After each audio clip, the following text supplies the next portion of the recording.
Hey, how's it going? Good morning, everybody.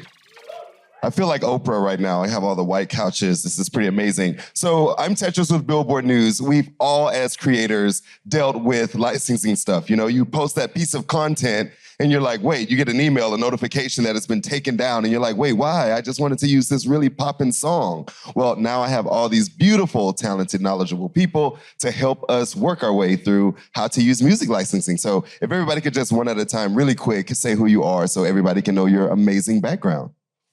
Hello, my name is James Armstrong. I'm a VP of Creative Marketing at Sony Music Publishing, and I've been in the licensing space for about 15 years or so. Hey, I'm Dana Droppo. I'm Chief Brand Officer at Billboard, and we license music constantly for all the content that we put out. Hi, I'm Leslie Arredondo-Cordero. I'm with TikTok, part of the commercial music and creative licensing team. Hi, guys. My name is Greg Kahn. I'm a music supervisor, a music licensing specialist. I work very closely with Billboard, the Billboard family, getting all their music for these campaigns, which are amazing. I love them. So, yeah. Well, guys, we're going to just tag team this. We're going to start basic because I tell you, I know nothing. So you guys kind of have to help us explain this. So let's start. What is music licensing? Starting out with a tough one. Just kidding. Music licensing. Well, okay. From my perspective, music licensing is like a rental, right? So it's like, I want to cut my grass in the backyard. I pay you. I use your lawnmower. Music licensing is like renting a song to use in a specific capacity for a specific amount of time and a specific purpose. And so what is a license? Is it a contract? How do you obtain this music license? Music license is it's a contract. Basically, it's an agreement between the creator, whether it's an actual creator on social or a brand or a film company, to accurately get rights to use the music from any and all parties that have ownership of the music. So it's complex. And when you say any and all, like how many people normally are involved in the ownership of a song? There's no set number. There's two sides, master and the sync side. So master recording and then sync writers, but you can have one owner of both sides or you can have multiples. There really is no one set rule. Well, that was kind of, go ahead, Dana. Well, I was going to say a few years ago, we, as part of Summer of Galaxy, Billboard put together a concert and it was live for about 200 people, really small room. And then we had a live stream as well. And the headliner was this amazing artist, Sweetie. And so I called Greg and I said, Greg, we're going to do this concert and, we're going to do about 10 songs. It's going to be so fun. Can you help us with the licensing? He said, sure, no problem. And I said, okay, great. So, Sweetie's got a bunch of bangers. She had just put out the song with Doja Cat. And so, we're chatting through this. And I said, Greg, you're taking a little longer than you usually do to clear this music. What's up? It's a really, really important client. We love Samsung. We're really excited for the show. He said, well, Sweetie has this song that incorporates a Sierra sample, that incorporates a Too Short sample, that incorporates so on. And there's 28 writers on it, and that's just one side. So what did you do? You had conversations with every single one of those people? I mean, pretty much. It was, like you said, like there's, sometimes there's just one producer in the room creating a piece of music and it's done, and then it's one company and it's easy. Or there's a situation where, you have a massive song, you have 4 artists, you have additional writers and producers on the track. Some person may own like a 1% of the song. So, the song can be held up based on that 1%, and that could be the thing that just doesn't get it done. But it's, it's going back to these people like, James Armstrong is a huge partner for us. He's at Sony Music Publishing. He has helped me license so much of Samsung Next, Billboard Next. And he, in Sony Music Pub, they have some of the biggest songs in the world. So having good partners who understand kind of like what our goals are and what we want to achieve in a timely, fast-paced kind of environment that Billboard works in is critical to the process, because they're very organized. We have to stay organized in terms of what it is we want. It can be a very like kind of sloppy, murky kind of place, because you have people who are signed on the track and you have people who are not, who are self-published. And those people are just representing themselves. So it's a beast. We try and make it as painless as possible. It's about getting a lot of people on the same page, whether it's one person or 30, And then something you touched on, Leslie, I want to go back to. You said the master side versus the sync side. So can you break down to us what is the difference between those two sides of music publishing? Sure. So the master side represents the recording, and there can be many versions of one particular composition, right? The sync side is for the composition. So the song stays the song at all times, unless it's merged with another song, there's samples or interpolation. So traditionally, we would have one master rights holder and maybe one or more sync rights holders. But as we've seen more usage of samples, more usage of artist collaborations, we're starting to see a lot more split samples. So now the rule kind of goes out the window where you have to go to one side for master recordings. You might have to go to multiple. So again, it can be simple or it can be multi-layered, complex. Each song is its own little beast. And who are the major players that are involved in music licensing when you're talking about who you need to reach out to? I mean, there's a couple of top tier kind of companies. There's Sony Music, there's Universal, there's Warner Chappell, Warner Music, BMG. So you have this kind of this higher echelon, top tier company that controls a lot of like the big hits that we know. And then there's kind of like a one step lower of companies who, like Cobalt Music Publishing, and they have a master side too of stuff that they own. So there's a lot of companies. There's also like really cool strong indie companies that will have a huge hit, and then a lot of indie catalog. But there's a lot of companies, and there's more coming into play, and there's more people wanting to acquire catalogs to kind of get them more competitive in the landscape of things. So there's no we work with so many companies because we're working with new artists that are just haven't signed their big major deal, but they're represented by themselves. They're creating their own imprint, their own label. They're about to sign with Sony Music or so forth. So there's a lot of players, and I feel very grateful to kind of work within this kind of environment, this ecosystem, because it's music and we love music and we love really great content. And I think the goal, everyone kind of shares this common goal around the song, and to kind of exploit the song and match it with a really awesome brand.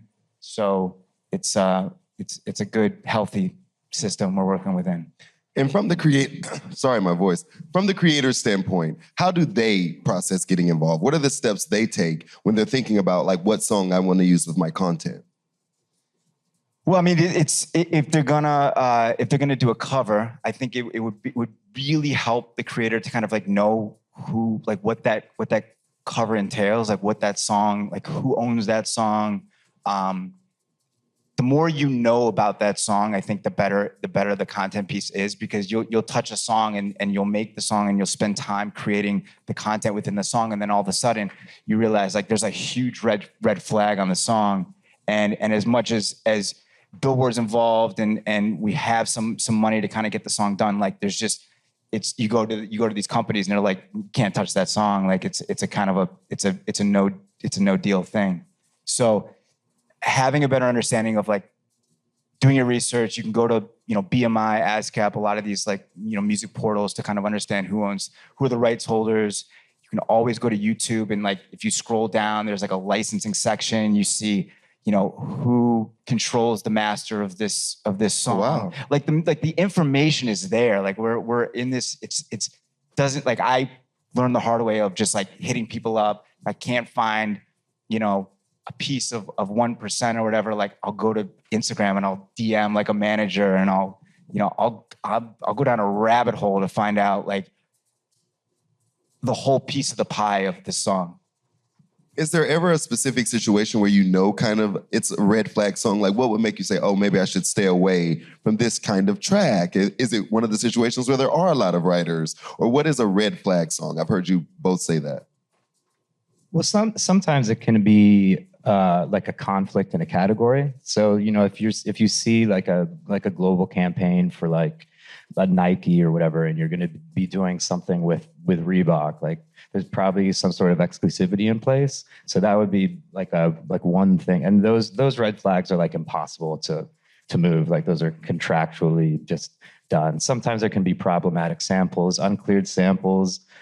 Maybe a writer or artist like doesn't particularly like the product or something like that.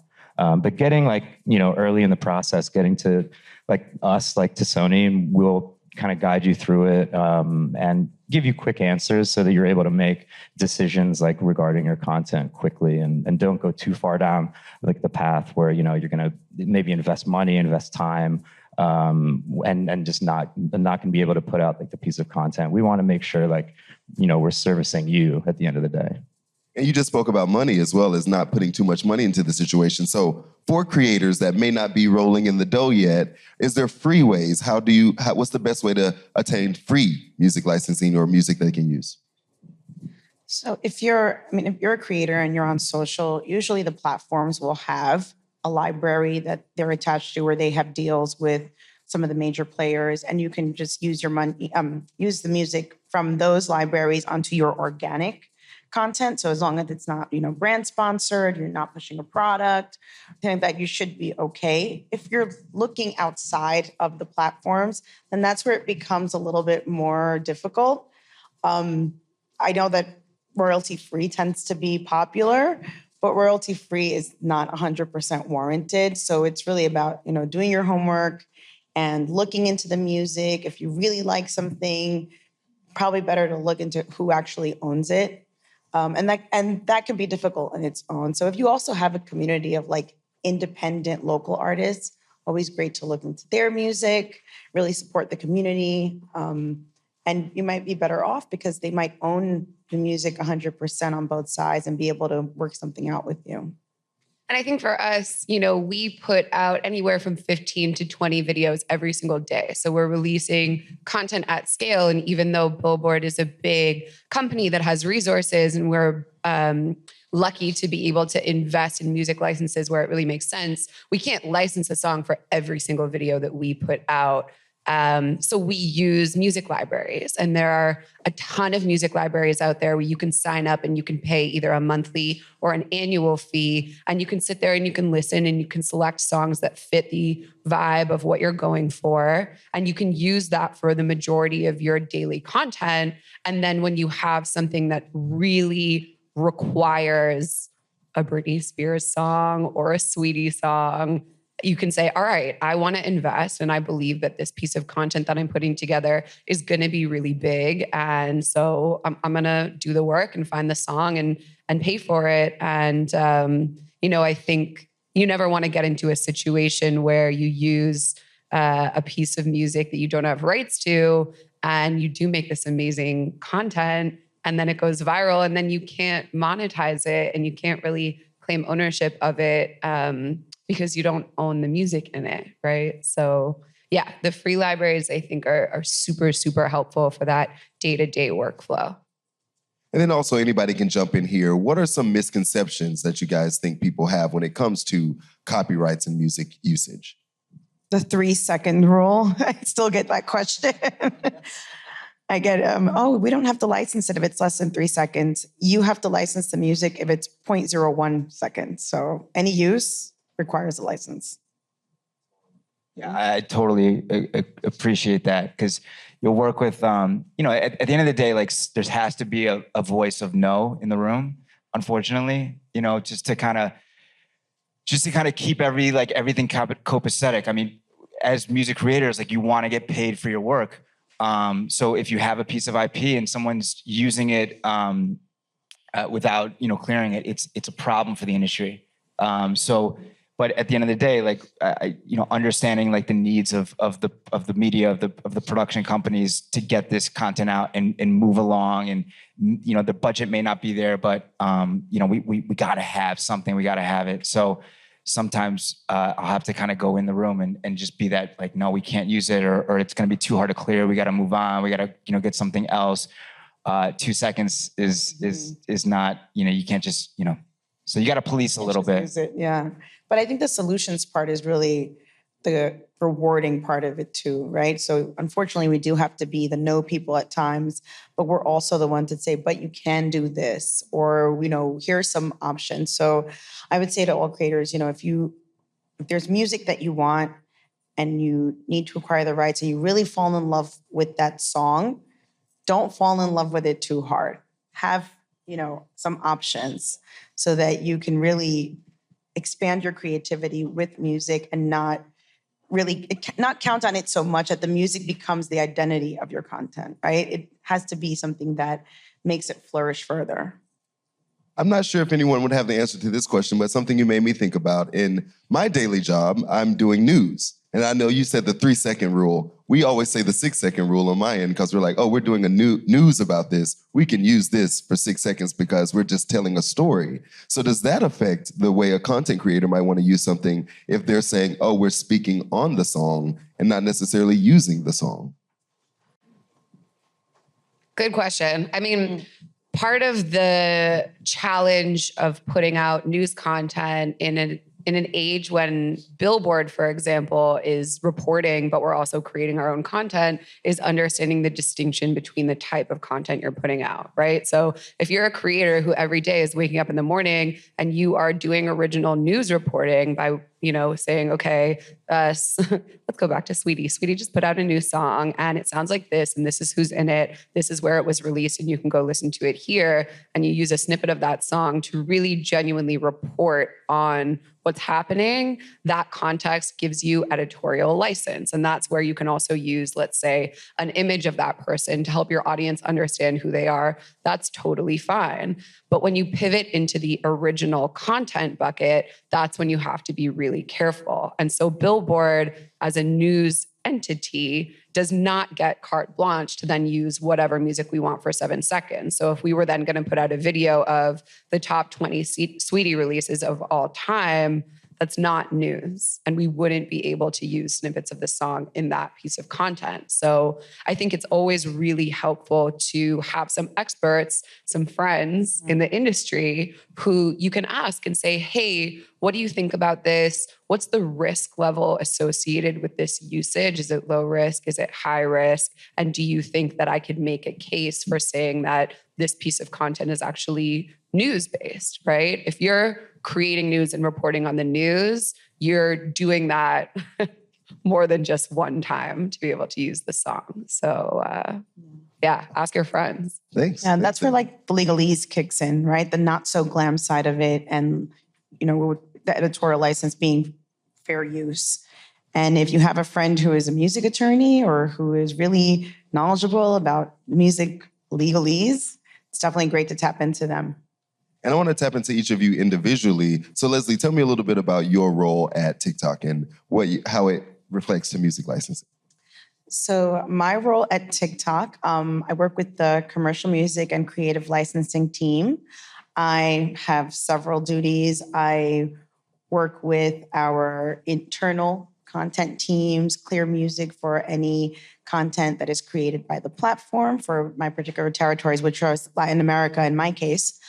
And then I also work very closely with brands and with creators. And so our team helps creators use music in branded content, make sure that they have all the tools necessary to be able to use the music with any rights secured.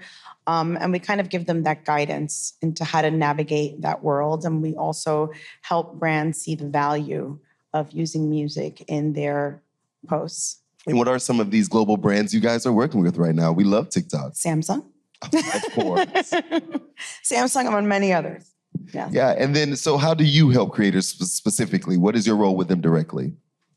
So I help with the music that we have rights to use commercially. So there's a team that actually handles that. But then since we're Latin America facing, we also help them in kind of, guiding music that is particular to that territory, making sure that our teams in Latin America know that they have this music available to them, that they can use it in their branded spots, that they can use it to, have a creator push a product or, do a sponsorship with a big brand. And when people ask me who Dana Droppo is, I always just say Queen. But she has a much more important role at Billboard. So can you tell us about being the Chief Branding Officer and what that entails? Yeah, and love you so much. My job is Chief Brand Officer, which means I am responsible for Billboard's identity out in the world. And that includes marketing and events, video, our brand studio. So, like I said, my role is I call Greg and I say, hey, can you clear this sweetie song for us? But really, it's about shaping how music licensing plays into all of our content distribution. So Tetris, for example, is on our video team. And, we work on a workflow that allows that team to make news, use music in the news. On the brand studio side, we will do collaborations with Samsung, for example. Some of you probably were here last night and got to see two incredible artists perform, Bronze Avery and Nyla XO. And we operate a music discovery competition show, Samsung Next. Nyla won this season. Bronze won last season. So a good example, this year we were talking about how we were going to kick off the competition. And basically, we open up submissions and young musicians can send in videos of themselves to be considered. And we have a review panel and we narrow it down to 12 finalists and then 3 finalists. And so for the initial competition, we said, well, let's have everybody do a cover. Such a good way to get a sense of who you like by having them perform the same song. What song should we use? And we all, came up with a long list, looked sort of top to bottom and said, I think BTS Butter is the only song we could ever use. It's the best song of all time. It already has an alignment with Samsung, so we know they love it. And it's going to be recognizable to audiences who maybe have seen their TV commercial or have seen content that BTS has made with Samsung. So we selected that song and then got to watch all of these incredible submissions from young, hopeful artists. And so that is kind of my role is to oversee and make suggestions for how music can play into the Billboard brand overall. And when a content creator sees Billboard and these huge brands partnering, and they say, well, how do I get on the radar? How do I get involved? What would you say is the best way they can do that?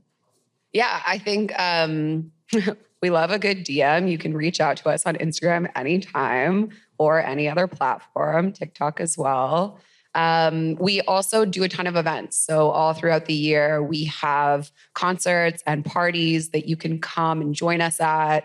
We would love to meet you in person. We have a team of over 100 journalists who are covering music on a day-to-day basis. And the creator community is such a big piece of the music world and the industry now that getting in touch with writers whose coverage you really like. Maybe it is Lindsay Havens, or maybe it is Heran, who covers hip hop. Pay attention to the writers that you really like or the hosts and try to develop a conversation with them. Maybe there are ways that we can work together, and we're constantly coming up on new projects where we're either working with brands like Samsung to create branded content, or we're launching Latin Women in Music, which is going to be broadcast on Telemundo on May 7th. Come watch it. I'll be watching. Love it. Okay, bet. We'd love to have you. And I love that you brought up Samsung Next, because you had Greg had a lot of involvement with that. So tell me about your involvement with Billboard Samsung Next and picking songs like Butter and how it goes to clear a BTS track. So I worked on the Billboard Next, the first season, and then Samsung Next second season. You work very closely with the branded team, with Dana and her whole team, which is amazing. There's some really great people behind the scenes, feeding me ideas and kind of understanding like the framework for like what they want to do, what they want to achieve. And then kind of with this, it's a little bit of a blank canvas because we kind of know what we have in budget, but we want to get big songs. We want to have some variety, you know, different styles, different like time periods, genres.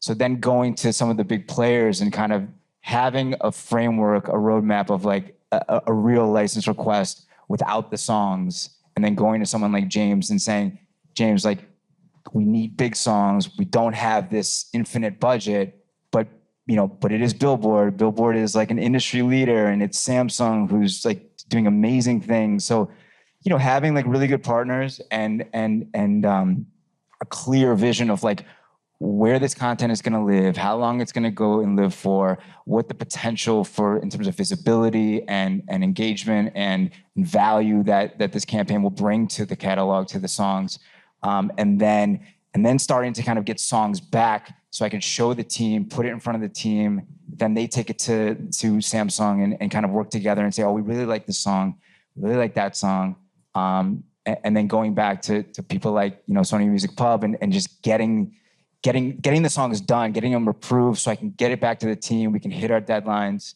And then like having the content creators like songs that they want to sing and they want to perform and they enjoy. So then the content could be better instead of just taking stuff that we're just giving them on a platter for them to have to figure out in a very short amount of time.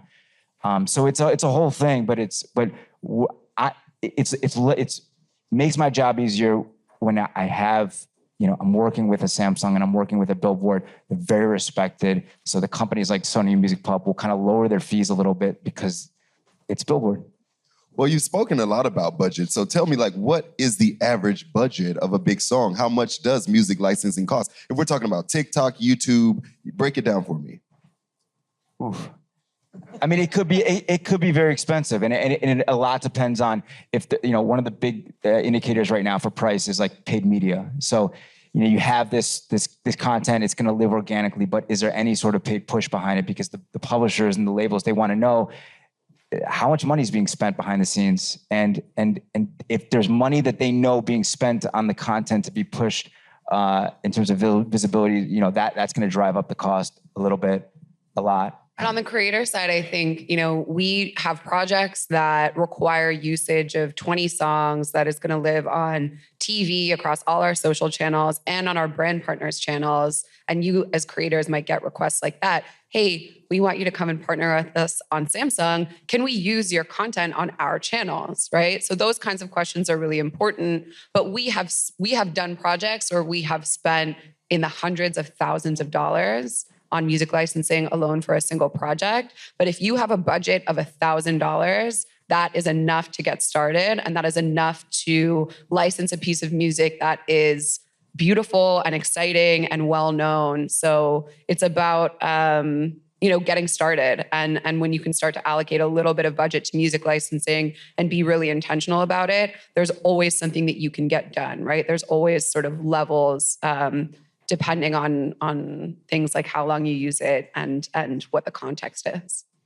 And James, as the VP of Music Publishing at Sony, what's something you run into on the daily in your daily work life that you would say is your average music publishing issue?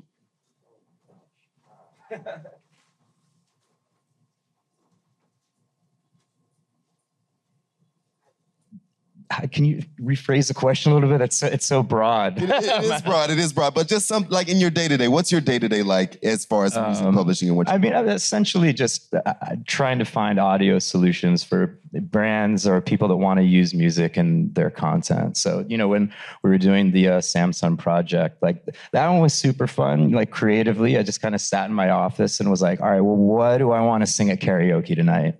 And then I went through all of that, and I kind of went through the budget that was on the table, and kind of my job at that point is to kind of look through our catalog and see, all right, well, who is going to say yes to this project? Like, who can I get across the line to that? So I kind of like source a lot of music, from like massive Billboard hits like number ones to kind of up and coming stuff. And like we're lucky to have such a massive catalog, about like 5 million copyrights or so, where we can really like service any budget, whether it's like $1,000 or like $10 million. And then I send those to the customers, and they kind of pick and choose, and then we get the approval process going. I'll reach out to writers, producers, artists, give them an overview of the creative, make sure they're on, into the fee and the terms, and then we get quotes going, licenses out, signed, invoiced, and This sounds wrapped like up. a really busy job. Well, James, like we actually got denied on one of our songs, and I had to go to James really quickly, and I said, James, I need a song like, $15K aside, like quick, give, what do you got? And he was like, boom, like in 10 minutes, he's like, I got See a Chandelier, easy, clear, go. Or it was like Counting Stars, boom, it was just, he makes it easy because he knows what's in his catalog. He knows what he has kind of, has the autonomy to kind of go shoot through, some holes to kind of get it done quick for us, because Billboard works really, really quick. So that happens all the time. I think that's a big issue that we deal with. Is that, and the timelines are always so short. So we try and be as reactive as quickly as possible. It was like we had said before, we never want production timelines to get held up, and at the end of the day, we just want to service music to all of you guys to use in your content in the best way possible. Thank you. And then if anyone in the audience has any questions, I would love to tap in with you guys. Tap in, that was a Sweetie reference. There we go. Mike Vann, the president of Billboard. Hi, Mike. How's it going?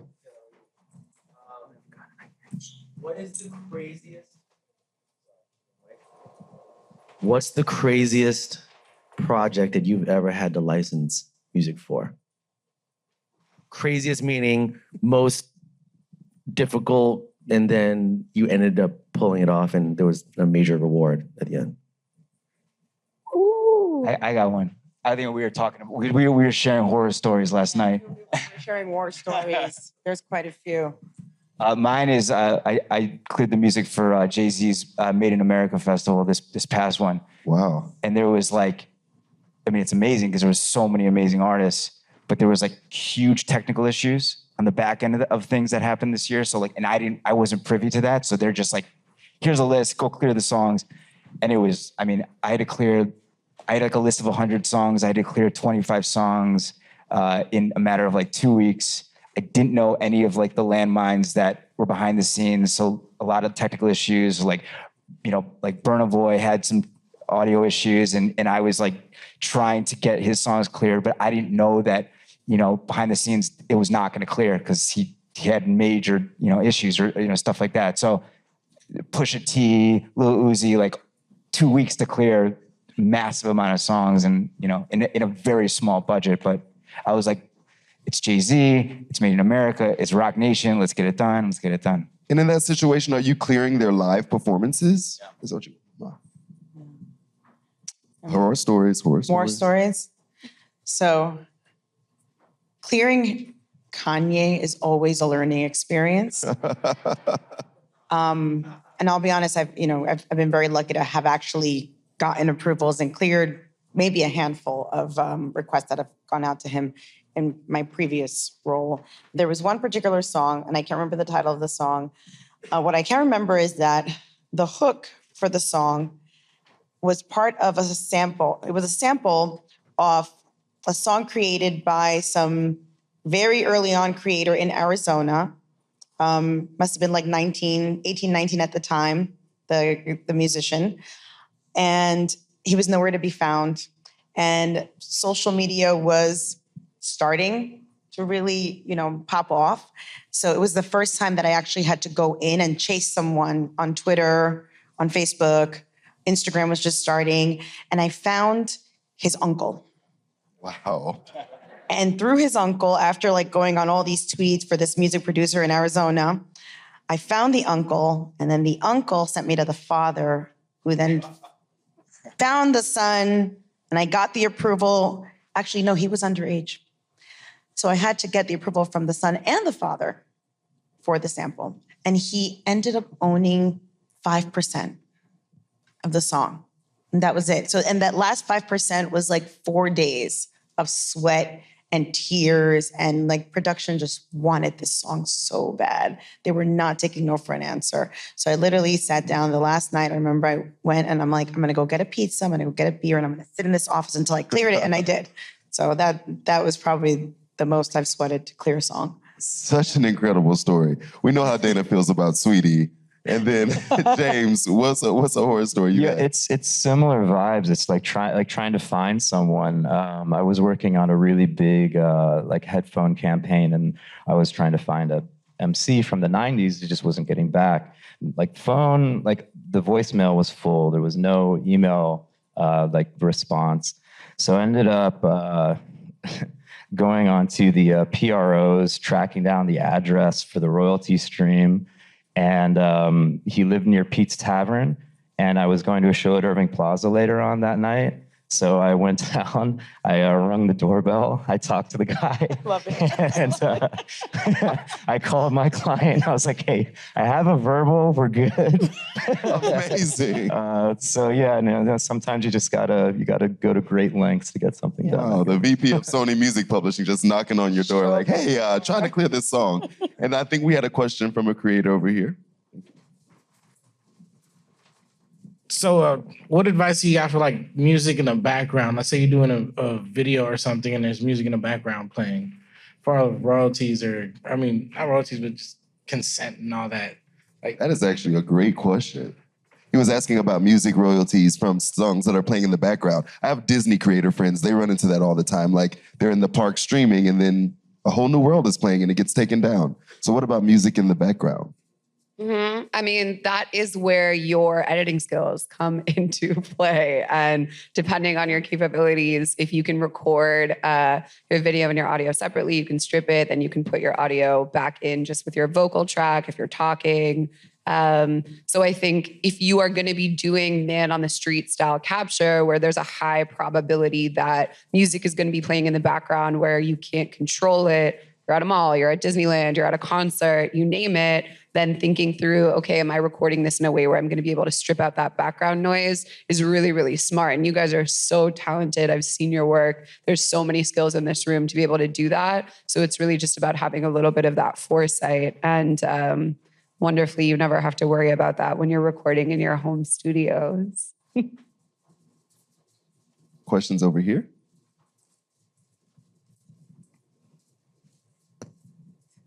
Hi, my name is Alexa. My question is around the use of AI with the rise of all the AI music generators and people being able to create their own music and then use that in their videos. How do you think it's going to impact licensing and also the collaboration with AI and artists and how that use will grow? Yeah, great question. It's very Wild West right now. And this past week was South by Southwest, the tech, music, and film conference. And I had the pleasure of sitting on a panel with the executive director of SAG-AFTRA, which is the union that represents performing artists. And he was asked a very similar question. And so from his side, SAG-AFTRA's role is really to protect the rights of creators. And so if you're going to go and you're going to take a song and basically recreate somebody else's music or use it as a sample and filter it through AI to make something that maybe seems like it's original, there are entities like SAG-AFTRA who are very focused on putting legislation in place to protect the original creators from that. So it's always an interesting moment, and creators are at the forefront of technological developments, right? So much is new. You think about 10 years ago, you were doing this, TikTok didn't really exist, right? Reels didn't exist. And these companies are rolling out new technology like AI all the time. So I think fundamentally when we are at Billboard, when we're assessing risk and saying how okay is this? Can we try this out? Maybe there aren't clear-cut rules quite yet.